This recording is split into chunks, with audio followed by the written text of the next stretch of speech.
FM100, it's Ryan and Michelle in the morning. You know how long it's been since I've said that? Weird. Hi, Michelle. Hi, but I miss it. I miss you.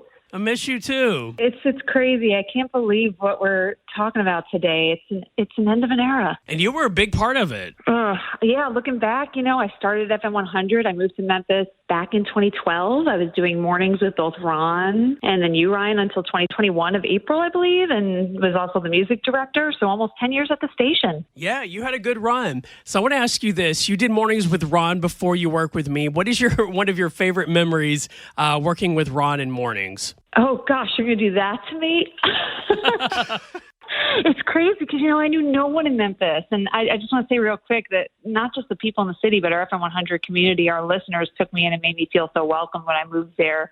I didn't know anybody. So I just want to say real quick, we have the best listeners. But I guess with Ron, I'll never forget. I lost a bet to Ron when I first started working at the station, and I had to stand on Poplar Avenue with a sign that said Ron Olson is king for an hour while people honked at me, and I was so embarrassed. And I remember him loving that day very, very much because he was telling people on the air to just honk as loud as they could at me on the corner of Poplar Avenue.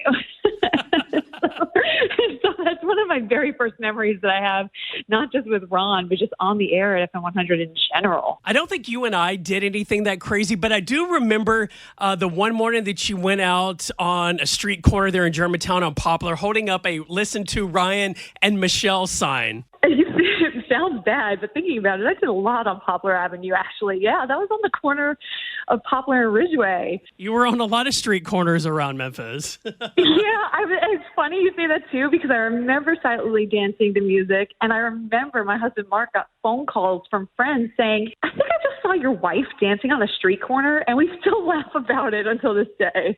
That's hilarious.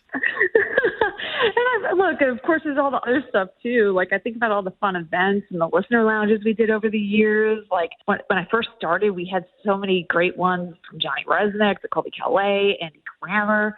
Ryan, I think about our first Deck the Hall Ball together with Walk Off the Earth and Rob Thomas. Yeah, that was great. So many good events. Yeah. Yeah, and I feel like the last year we were together, it was all a blur because of the pandemic. You were working from home and I was here in the studio. I really didn't even see you in person for like a year. Yeah, that's, I think, a first and hopefully last for a lot of people. But we tackled COVID together at the station. I'll never forget that. I think that was a first in many people's radio's careers, not even being in the same room. And we had to navigate that together, pandemic radio. Exactly. And Chris Michaels just came in this studio. He wants to say something to you. Hi, Chris. Michelle, I thought you were going to tell Ryan the story of when Ron backed your car up into another car or a post or something downtown. Remember that? Oh, my gosh. I forgot about that. Ron gets out and he goes, okay, Michelle, back up. Come on, you're good. Keep coming, keep coming. And then she bam, she backs into something. That was also when I first started. We were going to get breakfast at Brother Juniper's. I'll never forget that. And the highlight of that story is I just bought that car. Michelle goes, I got a brand new car, and Ron just backed me into... What did you back into? So there was back parking at Brother Juniper's where you go down alley, and there was no room, so I had to back out. And there was a newspaper stand that was low to the ground to grab like the Daily Memphian or the Commercial Appeal, and he backed me right into it. And I'm just like, all I heard was boom. And I went, are you kidding me? And he's like, oh, it's not a big deal. I'm like, there's a massive dent in my bumper. Oh, I forgot. Another good memory of Michelle is, I want to say this was 2012 when Justin Timberlake was coming to town and you created that campaign, the Help Me Meet JT campaign, and the whole city got behind you, and that was pretty cool too. Yeah, I think I'm glad you brought that up. I think that's another great example of just how amazing our FM100 listeners are because, again, I didn't know anyone. Everyone was so welcoming when I was running around just trying to get that interview with him because he was coming back home to do a concert. And I got to not just hang out with awesome people, but do some really fun stuff with the Grizzlies, the Redbirds, even the Penguins at the zoo. We dressed up in like a suit. That was a lot of fun. And I would just never forgive myself if I didn't share this. I really, truly mean this. I'll never also forget raising over six figures for Le Bonheur Children's Hospital with our 12 Hours for Kids radiothons that we did for several years because that was life-changing for me too. And so many of those families I met just through the process, many of them I consider friends. I still speak to them to this day. So that's another memory from FM100 that will be something I hold on to forever. Yes, we love Le Bonheur Children's Hospital, and that's a special moment, I think, for all of us. When you can help out the children and all the money stays local in the area, you don't ever forget that. Yeah, and then there's the silly stuff, too. Like, Ryan, remember when you tried to bounce a quarter off my butt and it just stayed there? Yes. It's a good balance between that and things like that, or, the cheese slap challenge, trying to slap American cheese on our faces to get it to stick, all that good stuff. Oh, yeah. Fun times. What about the first time you and I met, Ryan? We met at, was it Corky's? Yep. And Ryan's like, I've been on the road all day. I pulled over to the side of the road and went to the bathroom. Chris, I can't believe you told Ryan that story.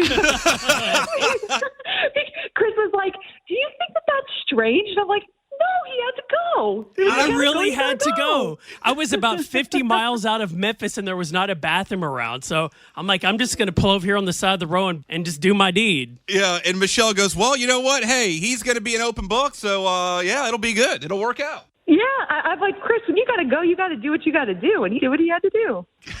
Literally, physically, mentally, emotionally, all of that.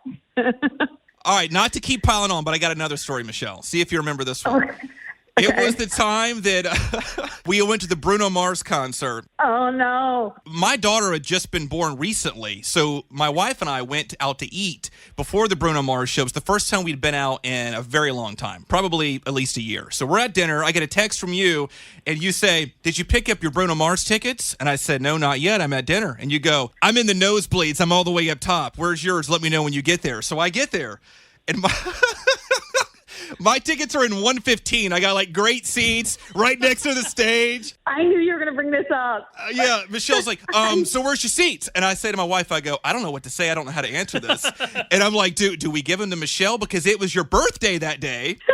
My wife goes, we have not been out on a date in a year. We are not giving up these seats. And I was like, I think you're right. Michelle goes to a lot of concerts. I'm going to keep the seats. Michelle comes over and I go, I'm so sorry. I'm in 115. She goes, What?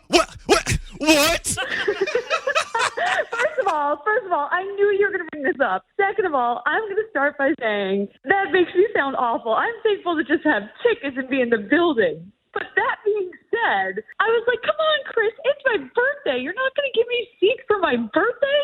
And I think you added in that part about your daughter just being born because I don't remember that at all, and I think you just want the sympathy. That was not a scenario, or you didn't tell me that. Oh, yes. Yeah, it was the first. I know it was the first time we had been out in a very long time. But even what made it worse was as we're sitting there, like out in the area where you're getting a drink and some food, Michelle goes to, all right, well, I'm going to go to my seats, and she walks away. She's going up the escalator. I'm like, oh my God, I feel terrible.